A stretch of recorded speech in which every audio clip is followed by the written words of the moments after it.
bonjour et bienvenue dans Astuces Entrepreneur. Je me présente, je m'appelle Abdelaziz Ndong, je suis entrepreneur manager. Aujourd'hui, dans cette émission spéciale, nous allons accueillir quelqu'un de si spécial.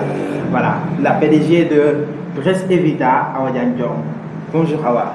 Bonjour Abdou, bonjour à vous chers internautes de Astuces Entrepreneur. C'est un plaisir que j'ai de répondre à l'invitation et voilà, merci beaucoup. Merci Awa. Alors, c'est qui Awa? Awa, je m'appelle Awa Diagne Diong, j'ai 25 ans, styliste, modéliste, passionnée de mode depuis toute petite. Donc PDG de la marque Dress Evita, une marque que j'ai créée en 2017 et qui répond nettement à ma nature en fait, en tant qu'être humaine, en tant que femme. Donc voilà. Alors, c'est quoi l'histoire derrière Dress Evita? L'histoire, je dirais, c'est une passion en fait. Une passion. Cette histoire-là, c'est une passion depuis toute petite en fait. Lorsqu'on, je me rappelle quand j'achetais des tenues, je ne les portais pas comme elles sont en fait. Il fallait que j'y mette une touche personnelle en fait. Am lu ma si dolli sol ko nit ñi di apprécier naan aw foo jëlee lii may leen ma créé ñoom sax ils ne parvenaient pas à croire à ce que je disais. Donc, depuis toute petite. Donc c'est une histoire depuis, voilà, c'est une passion depuis toute petite. Mais alors, Awa, aujourd'hui, vous voulez créer un entreprise. Pourquoi la mode? Qu'est-ce qui t'a sensibilisé? Parce que c'est ma passion, comme je l'ai dit, comme je l'ai dit, je l'ai et je trouve que nit ki mënoo évoluer si lu dul li nga xamante ne mooy sa passion, mënoo évoluer si lu dul li nga xamante ne moom nga bëgg. Raison pour laquelle j'ai choisi la mode, notamment celle africaine, parce que voilà, c'est une manière de défendre nos valeurs africaines, pousser les gens à aimer ce qu'ils ont, à ne pas se retourner vers l'extérieur. Donc c'est ça. Alors moi je suis habillé aujourd'hui par Dress Evita, la casquette et le t-shirt. Alors d'où tu tires tes inspirations? Parce que ça, c'est grave, hein? Ah bon, merci beaucoup pour le compliment. Oui. Inspiration, je dirais nulle part et partout. Ça me vient de partout parce que dans ma tête, une idée dans ma tête, voilà, je me dis pourquoi ne pas créer ça? Si on veut créer, on a et tout. Voilà, tu m'as créé, je tombe avec les bugs, voilà, etc. Là, on a envie d'ignorer l'inspiration. Mais dis-nous, il y a quelqu'un? Voilà, dans un tailleur. Donc moi j'ai des tailleurs, je fais juste la conception de mes khalat, ben modèle ou ben design. Après j'en parle avec mon tailleur, mes tailleurs. Après on crée. Il m'arrive même de parler, de créer des modèles au ça n'existe même pas en mode. J'en parle avec mon tailleur, il me dit ah ouais, il existait aussi mode. Donc voilà, pour dire que damay khalat ba khalat sax lo xamné amul. Donc c'est ça. Alors, lan mooy philosophie Dress Evita, la boîte? Quelle est la philosophie de la boîte? La philosophie de la boîte, je dirais, c'est la persévérance. La persévérance, le retour aux sources, la patience, voilà. Donc c'est la philosophie de Dress Evita. Nous d'aller persévérer, amener une patience aussi parce qu'on sait que Paris ne s'est pas fait en un jour. Donc voilà, vous voyez Amdara, il faut envoyer la patience. Voilà, petit à petit, one by one, step by step. Après, il y a le dîner, Inch'Allah. Mais en fait, mode de fait des domaines c'est peine à craquer au Sénégal. Il y a beaucoup de marques. Comment tu fais pour te distinguer des autres? L'autre question que vous m'avez certes, il y a beaucoup de marques en fait, surtout ici au Sénégal. Monde on n'en parle même pas. Mais il y a beaucoup de marques, mais c'est une particularité de moi. Toutes les marques font la même chose. Des trucs classiques, veste africain, genre les mêmes modèles. Tout le temps, on voit les mêmes modèles.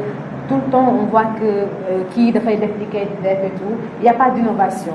Donc nous, l'Union apporte aussi mode africaine de moi, c'est une touche personnelle pour nous démarquer de la foule.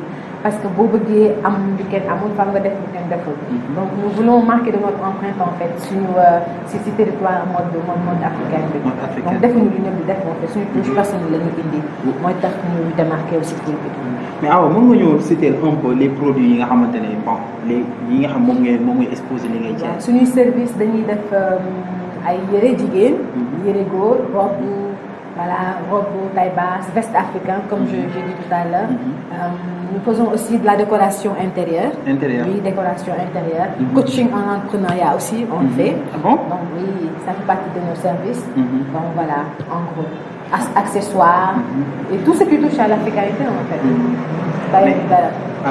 Alors, cher coach, c'est pas moi, c'est pas du man may coach en fait. Ah bon? Mais day mel ni comme genre intermédiaire. Ah. Boo soxlaa coaching en entrepreneuriat. dañuy am ay partenaires yoo xam te ñoo lay coacher. Super. Donc on va faire recours à eux. Super. C'est eux qui vont coacher en fait la personne. Comme man entrepreneur yi may suivre mën naa leen mettre en rapport avec vous. Mais oui, bien sûr. Super. Oui. loolu dinañ ci ñëwaat. Mais dis-moi ban analyse nga def ci secteur de la mode au Sénégal. Analyse bu may def. Je dirais que la mode au Sénégal mu ngi genre dafa xaw a nekk au ralenti. waaw au ralenti. bien vrai que am na ay marques yu bari ñu ngi créer ñu ngi def na boom en fait. mais dafa nekk au ralenti. originalité ak comment dirais-je innovation bi dafa des comme ma wax sànq tout le monde fait la même chose et ça peut pas avancer la mode au Sénégal donc voilà et puis ñi nga xamante ni ñooy ténor yi ténor mode bi nangu ñu aider ñu nekk ci suuf man loolu laa gën a mais vous êtes concurrent lu leen jàppale oui mais bon comme yaa ngi dem ba genre nekk nga ténor xam nga lu bëri si mode bi je pense que nit ki door a jóg ñëw si yow ne la man dama bëgg lii et tout donc soxla woon say conseil xam nga loolu mooy générosité intellectuelle donc je ne trouve pas de mal à ce que nga wax ko ne ko nii ngay def nii ngay def nii ngay def pour ñu gën ci rectifier bu defee erreur et tout partage d'expérience là exact partage d'expérience bu ko defee voilà ñu aussi bu ñeneen di ñëw comme que chose affaire bi dañ koy joxe de génération en génération bu ñeneen di ñëw ñu mën aussi di leen coacher ñoom tam ñu dem déjà tey jii da ngeen am défi bu mag là tu parles d'art de s'habiller africain c'est-à-dire que de pousser les jeunes africains à utiliser le propre li nga xamante ne moo la seen acquis ñu koy solo mais tey jii nii bon tu vois c'est pas de tendance ñun lu ñuy solo c'est importé comment vous ferez pour pousser les jeunes pour que ñuy solo africain déjà faw ñu jéem a conquérir le marché national faw ñu conquérir ko parce que comme boo bëggee def dara da ngay commencer ci sommet bi bu ko defee boo laalee foofu bu wàccee mën a laal branche bu nekk donc lu ma doon gënal mooy genre pour ñu gën a promouvoir mode africaine bi faaw ñu toucher marché national bi parce que là da ngay gis ñëpp benn exemple laa lay jox benn jeune mu jënd benn tenue fait par Dolce & Gabbana du moins buy def 50 000 moo ko gën a mu jënd benn tenue faite par genre suñu styliste africain wala styliste sénégalais yi waaw boo xam te ni sax mooy gën a moins cher que bu Dolce & Gabbana donc pour dire que voilà confiance bi ñu jox Dolce & Gabbana moo gën a supérieur que confiance bi ñu jox suñuy styliste loolu la moo ko waral li ko waral mooy peut-être disons peut-être dañu déraciné wala aussi amuñu ku leen motiver à ce que ñu bëgg loolu. wala peut-être dañuy naan yéen tojoo leen fenn. peut-être waaw loolu la ñuy wax donc loolu faaw ñu nag ñun tamit ñu góorgóorlu pour toj ko. pour toj fenn pour ñu bëgg ñu mën a ñëw fekk si ñu. tu vois donc voilà gën ko formaliser. gën ko voilà professionnaliser. loolu mooy amener les gens à ce que ñu gën ko bëgg africains yi gën a bëgg. voilà gën a bëgg mode bi di solo affaire parce que vous faites des choses vraiment yu nice quoi yoo xamante ne nit mën na koo liggéeyee te maintenant je crois c'est tendance ñi léegi veste africain mooy yor olof loolu la ñuy wax mais dis-moi quelles sont les plus grandes difficultés yi nga xam moom ngeen di rencontrer vous en tant qu'entrepreneur styliste modéliste d'accord première difficulté mooy manque de financement parce que les banques n'aiment pas financer en fait domaine boo xamante ni nii dañ naan bii c'est pas rentable xam nga ñun suñu dëkk bi bëgguñu mode africaine bi bëgg nañ ko sax mais bon la majeure partie exactement la majeure partie ñoom ñu ngi bëgg ay marques yu jóge extérieur et tout donc voilà loolu moo tax ku lay bëgg jàppale aussi danaan est-ce que lii c'est rentable c'est pas rentable donc naa ci génne sama loxo mais ma laaj la comment tu as fait toi pour vraiment taxaw tey sa entreprise non moi je me suis autofinancée voilà autofinancement laa dund ba ma nekkee université samay bourse samay rappel xalaat su ma amee benn somme du ma ci xalaat genre di cakkaay dem ay fête et tout non je me dis j'ai un objectif à atteindre dama am fu may jëm ma viser ko ne fii laa jëm donc j'ai pas le droit à l'erreur waruma nekk di faux comme si ma wax nañu koy defee donc voilà damay à chaque fois lu ma am rek dama siy dugal si entreprise bi espérant que un jour dina fructifier. Vraiment c'est waouh quoi. Autofinancement. Ouais. Dis-moi alors en tant qu'entrepreneur modéliste ban yéen par exemple c'est quoi le plus difficile à gérer au quotidien? Au quotidien difficile à gérer peut-être recherche de clientèle. Peut-être ça parce que léegi sax tane na ak internet. ak internet on parvient à vendre. sans pourtant se déplacer. mais dina doon gën a métti trop bu fi internet nekkul woon.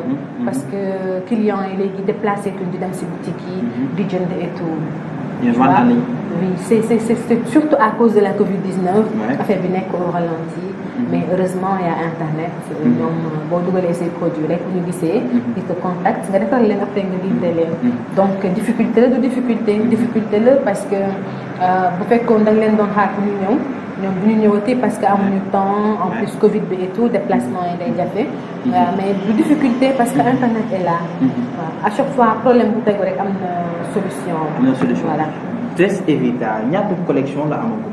Dress Evita am nañ ay collections yu tourné autour de peut-être 25 collections 28. parce que du ñuy génne suñuy collection rarement nii du rare dañuy ci comme ñun à tout le temps on est inspiré. voilà dañuy bëgg tout le temps lu ñu xalaat suñu bopp rek. ñu génne ko tegal ko jaay donc bu ñu ko xoolee ñi bu ñu apprécier ñi bañ a apprécier si noonu ngay kiiwee di gën di perfectionné wu.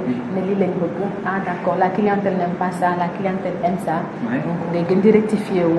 bu ñëw gën a dànk moroomam. mais est-ce que yaa ngi participer. arrivé à un certain moment. dinañ ko def te dañuy dem ba dañuy fixer. date boo xamante ni collection yi dina génn. voilà. comme màggal bi. exactement màggal def naa collection. Gamou dinaa def collection mais Gamou amul ren. malheureusement. voilà amul ren. bien alors dis-moi au fait yow par exemple say collection par exemple soo koy génnee. dafay am titre dafay am c'est quoi en fait. oui bien sûr day am titre. bon comme par exemple Magal Touba. def naa collection Magal. collection Magal laa tuddee. autant aussi je faisais des collections dama leen doon jox ay noms. ay expressions anglaises. genre show your Africanity. bu ma ñëwee nii African beauty. xam nga yooyu laa doon def mais dama dem ba benn instant comme je parle de local. local lay def. donc parfois boo defee ay anglais ay kii ba si yàgg mu dugalal c'est mots réew daal. waaw c'est mots réew comme ça mu gën a africain. dama ci focus de trop ay show your Africanity. African beauty. mais récemment j'ai sorti une collection. que j'ai nommée Talatay Nder. Talatay Nder oui. Talatay Nder laa. loolu après dinañ ko woon suñu mbokk internet yi.